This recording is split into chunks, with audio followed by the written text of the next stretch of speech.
Thank you all for joining us today for Thriving, Not Surviving in today's competitive marketplace.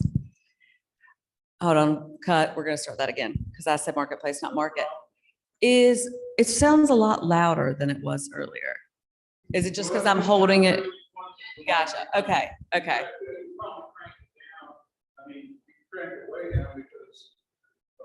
Yeah, just.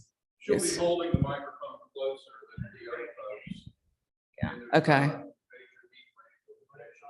Hello, hello, hello, hello, hello. Yeah, good. Okay, that sounds better.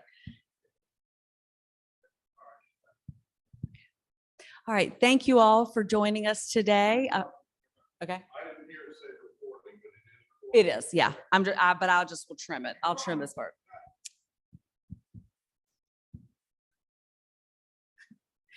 Thank you all for joining us today. My name is Carrie Dillon. I'm the Managing Director of the International Textile Alliance.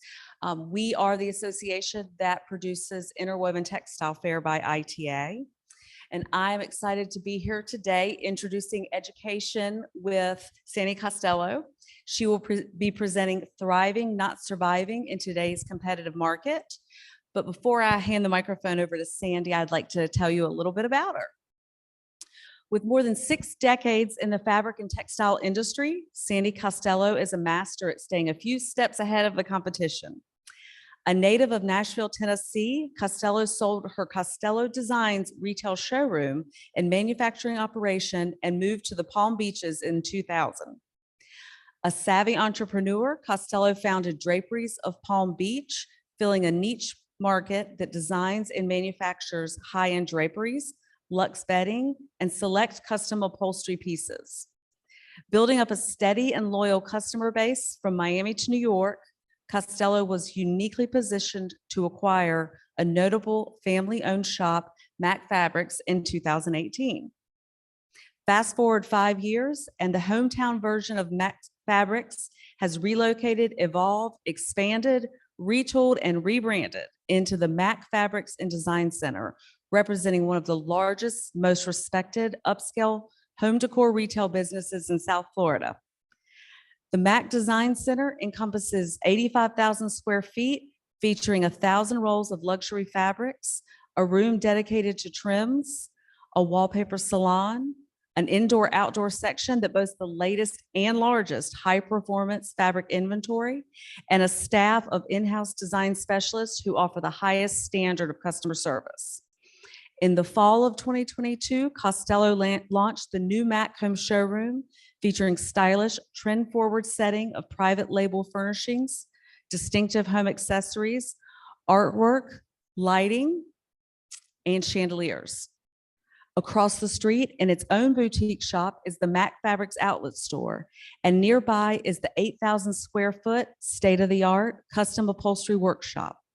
Costello is one who never leaves a detail at chance. By controlling every dimension of the business, she brings unparalleled efficiencies to the luxury market of custom work, including the branded Mac Fabrics delivery truck, to guarantee prompt and on-time pickup and delivery. Sandy Costello is an expert industry speaker. She has been featured at numerous drapery and upholstery seminars, fabric manufacturing panels, home decor market shows across the country, several seasonal segments on HGTV, and Interwoven Textile Fair by ITA. So thank you so much for being with us today. I'm going to turn the microphone over to Sandy. Thank you.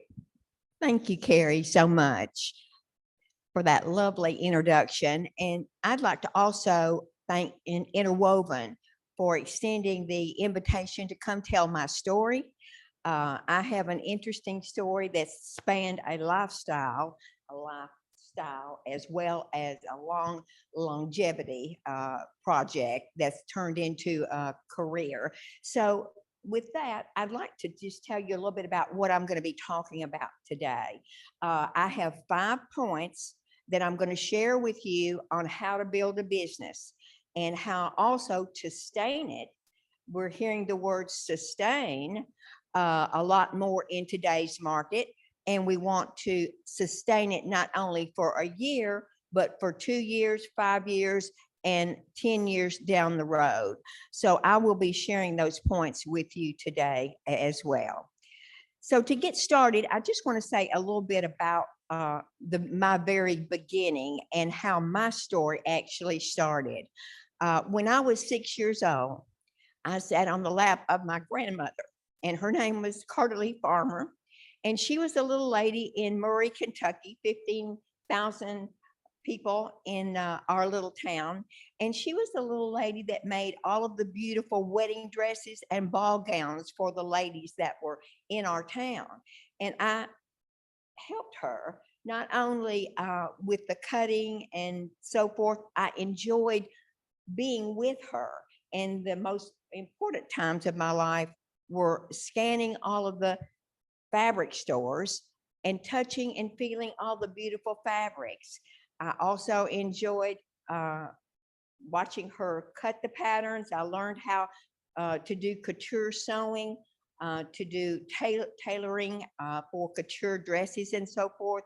And I learned how to turn a God-given talent into a business at a very early age. So in my formative years, helping her helped me start my own business in my own career at an early age. And I was fortunate to know at that time that I loved my God-given talent of creativity and knowing what to do with fabrics and how to move them around, what works on a drapery, what doesn't work. And also she taught me how to cut patterns and do all the things necessary. So I love the business side as well because all of these ladies had to pay for their products. So I saw business at its best, and I really enjoyed being in that atmosphere. So when I became in my 20s and out of college, my first business I opened when I was about 23 years old. It was a manufacturing company. And I enjoyed that for most of my life. I've had 6 stores that I've started from the ground up. So I've learned everything kind of the hard way, what works, what doesn't work, with all the different facets of not only a business, but interior design as well. I love my workroom. I love creating. I like to go in and work with my sewers, my seamstresses, my upholsterer, and see how things go from start to finish. There's nothing better than tearing down a piece of furniture that's 100 years old and it's grandmother's sofa and it's been passed down generations, and watching it be remade and revitalized and given great value with a new piece of fabric.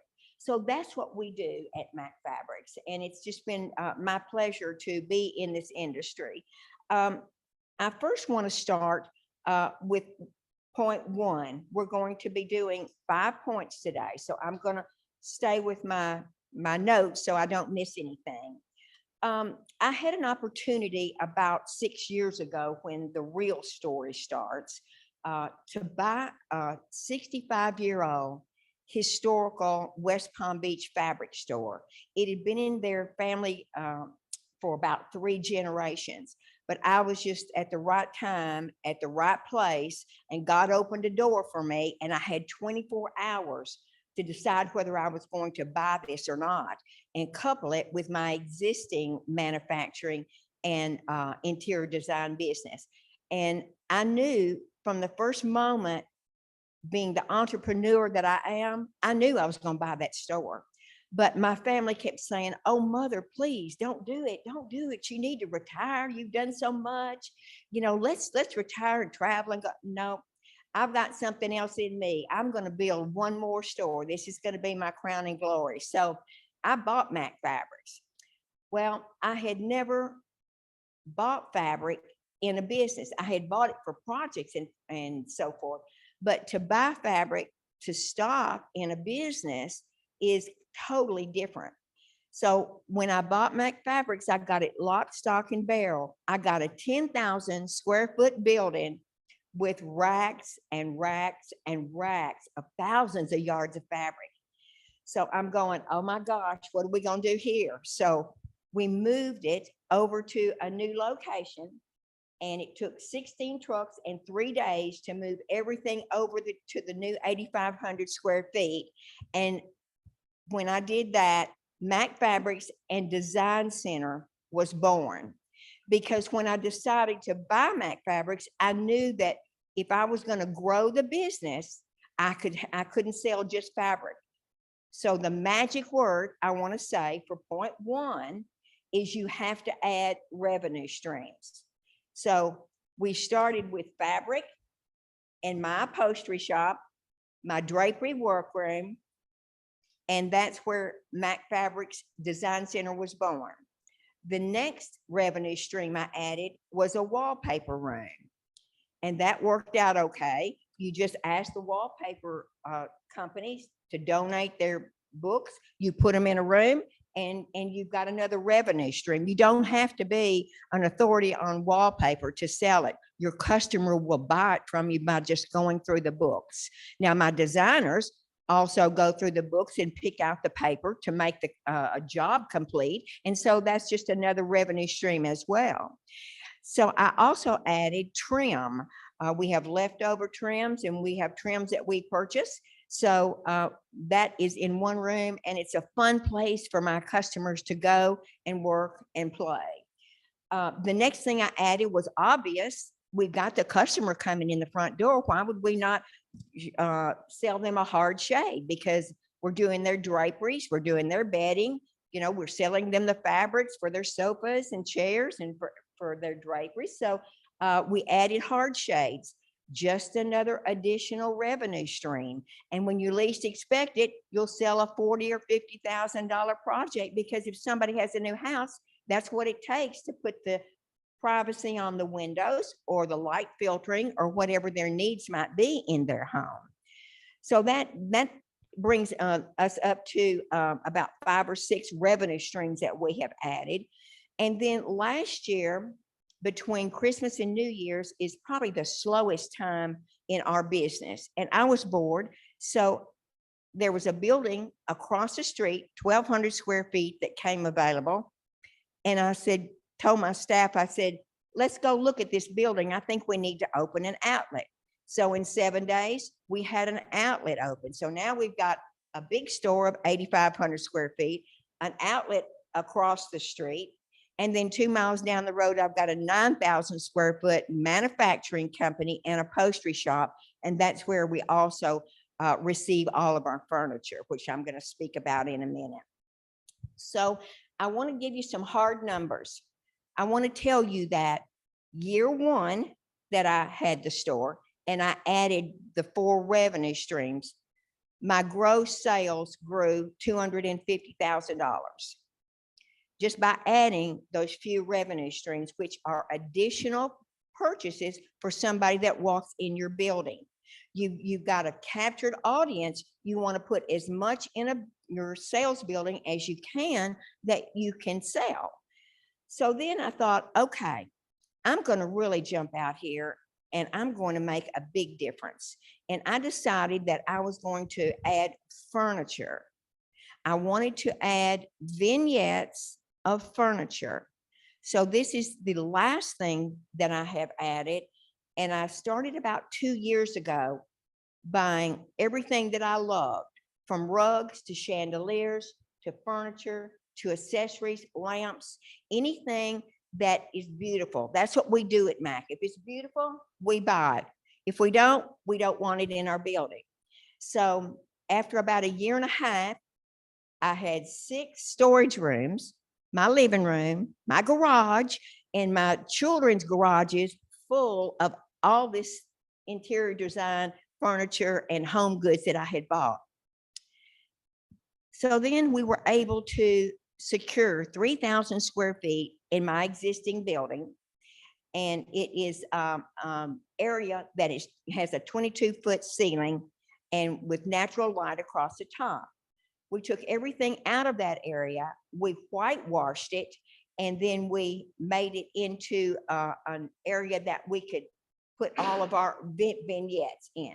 So we have 8 vignettes in this room all around. And this is the first, let me show you this picture because it's beautiful.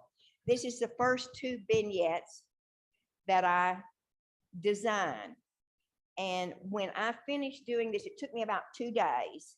And when I got finished and I stood back and looked, I said, oh my gosh, I think we've really got something here. I'm so excited. I would buy everything in this all at one time. And that's exactly what we wanted to brand. So with that said, I'll just tell you that rocking along now, this is the biggest step that you can make in your business. If you have an area that you can designate 8 feet or just a corner or whatever you have, you can designate to cleaning it out, throw out a rug, put a couple of end tables, because anybody can use end tables, put a piece of furniture, whether it's a sofa or a club chair, buy a beautiful strong frame and have your poster redo it in something wonderful that goes with the color blocking. Then drop down a couple of pieces of wallpaper behind that, drop a chandelier down, and then roll in 2 racks of fabric, completing the vignette. And I can promise you, in a year's time, that one vignette will yield you more profit than you will make if those 2 racks of fabric were sitting there. So that gives you the idea, surely, that if one vignette could yield you, say, an extra $80,000 to $90,000 a year, what could 8 or 10 of them do? So since I have rebranded and brought in furniture and made my Mac Home private label a part of the business, my sales are jumping tremendously. So that's point 1 that I want to share with you today. Point 2 is important as well. You want to create a beautiful space. It's got to be beautiful for when people come in, they're entranced, they're enjoying it. You want it to be a place for them to enjoy shopping. So you've got to build a color block vignette in numbers that creates a shopping atmosphere. You've got to add great lighting.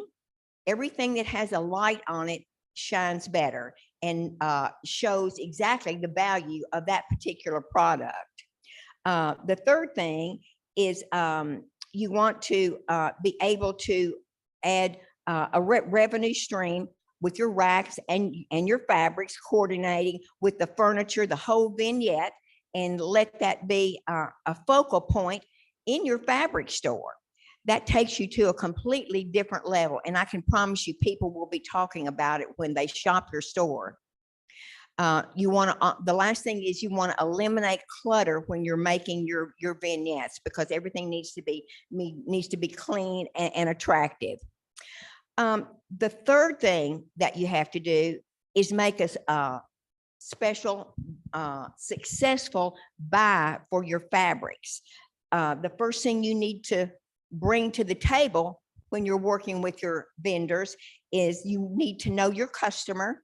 You want to make sure that you've talked to all your salespeople and that they have given you the information. What do people want when they come in? What are the customers looking for? What most products are they working on? Colorways that they're asking for. And then I'm always on the floor trying to evaluate who's coming in the door, how they're doing it, what they need, and what I can do to set my salespeople up for success and help them close a deal. So when I'm making a buy, this is the way I want to explain it to you. The salesman will show you the line first. And while I'm looking at the line, I'm mentally making a note of the winners. So when he pulls back, we pull out the pieces that I love and we start putting them on a rack behind me so I can see the colorways. I want to make sure that I have a big print. I want to make sure I have a small print. I want a plaid and a stripe. We want to throw in a solid. And then we also want to have a cut velvet. Here she is. There's our cut velvet, because you want to have something for the upholstery. So you've got your draperies, you've got pillows for your bed, you've got accent pillows. You can do a chair in this, or a chair in this, or vice versa with your pillows. And then you can also add a traversing sheer. This is always nice on a window because it gives your room light filtering, and it's a beautiful room to be when you have light filtering coming in. So this is the way that I buy a rack. And when you stand back and look at it, you just want to make sure, is this telling a beautiful story? That's what we want to tell. When our customers come in, we want to have beautiful stories all the way around our store. So making a good buy is very important. And when you get finished and you've got your 5, 6, or 8 racks, you want to take a picture of it. This is very important, because when the fabric starts coming in the receiving, you're not going to remember what you were thinking when you put them together. So I always take a picture, and then I print that out, give it to my person in my receiving when he's unloading all the fabrics. And then that way they know how to tag it and where to put it out on the floor. And more importantly, what fabrics go together. So that's number 3. Number 4 is very important as well.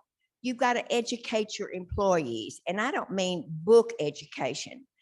I mean, we want our employees to know exactly how to handle a customer when she comes in the front door, because the sales rate hinges on the conversion rate of the traffic to the close rate. So we want to make sure that everybody that comes in the front door, we have the best chance that we have to close that rate. When people come in, we greet them, and then the first thing we say is, can we help you? And the universal conversation from there goes, no, I'm just looking.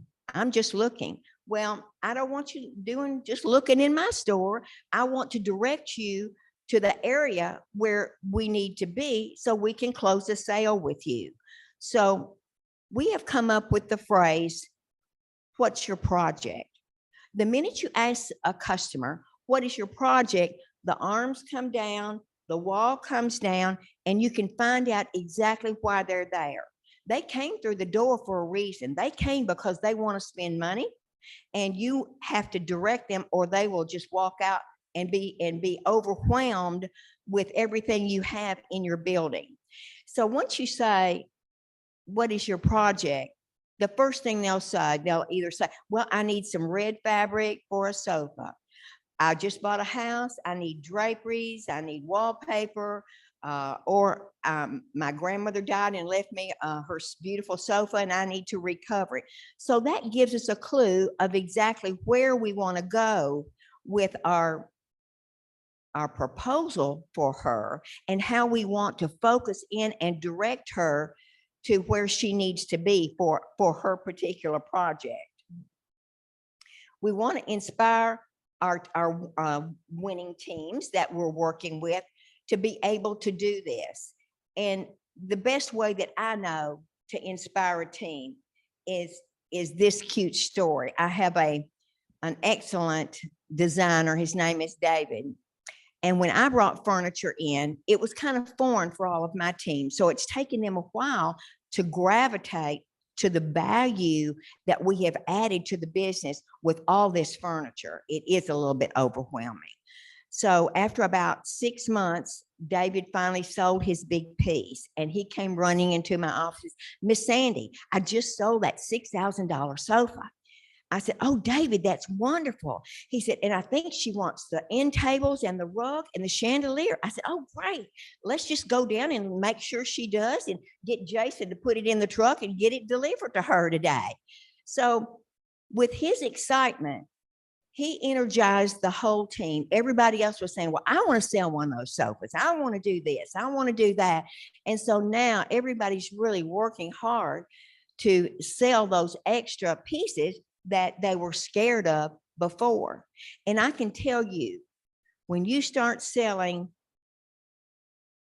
$6,000 sofas, $3,000 chandeliers, $5,000 rugs, the 30 and 10, 60 yards of fabric sale is wonderful. But when you start selling in this category, your sales are going to jump substantially and you're going to sustain your business. So with that, I want to give you some hard numbers.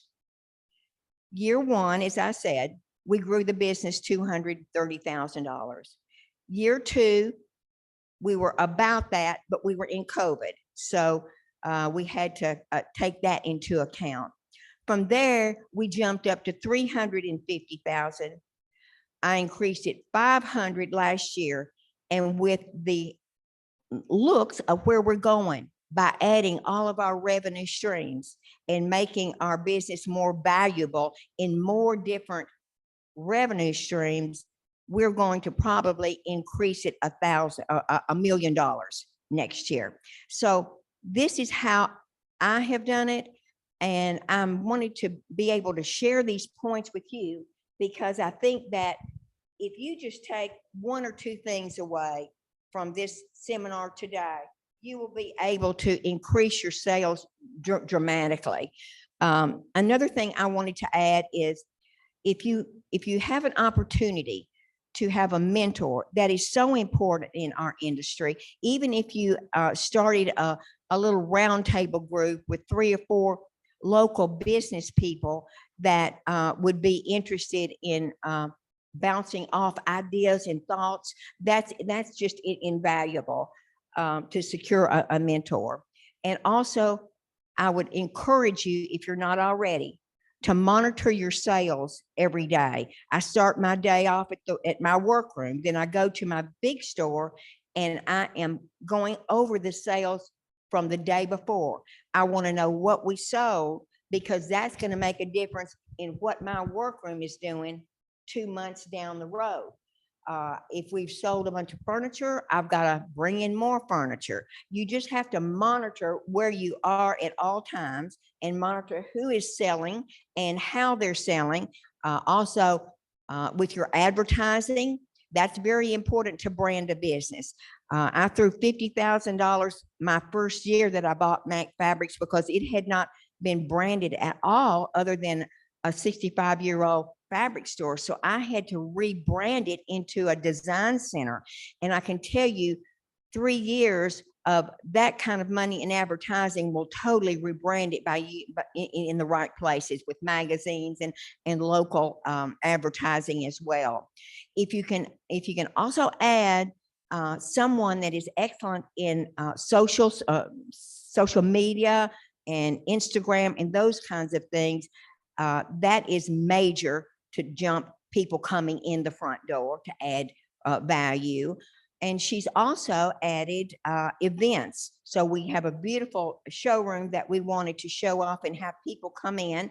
And we've had 3 events this year. We did Sunbrella first. It was very successful.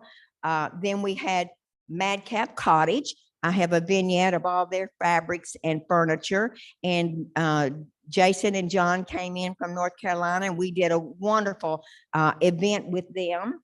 And then the last event we just did was with Scalamandre, and that was quite a success. They have a beautiful new woodland collection that is just dynamite that we do a lot with. And their new indoor-outdoor fabrics are excellent as well. So we've done a lot of things with our events. I highly recommend giving me a call if there's any questions that you have, if there's any way that I can help you. This is just my story, and it's a God-given talent that I have taken and turned into a successful business using my passion and my love for fabrics and business. Thank you so much.